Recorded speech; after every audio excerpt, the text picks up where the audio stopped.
ಬೆವರ ಹನಿಯ ಸೆರಗಿ ನಿಂತ ಒರೆಸಿಕೊಂಡಾಗ ಹಗ್ಗದ ಮ್ಯಾಗೆ ಅಂಗಿ ಒಣಗಿಸುವಾಗ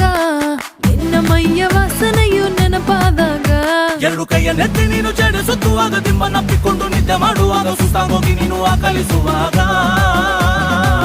ಬತ್ತವಲ್ಲ ಫೀಲಿಂಗ್ಸು ಬಂದು ಬಂದು ಮುಚ್ಚಾಗ್ತಾವೆ ಫೀಲಿಂಗ್ಸು ಬತ್ತವಲ್ಲ ಫೀಲಿಂಗ್ಸ್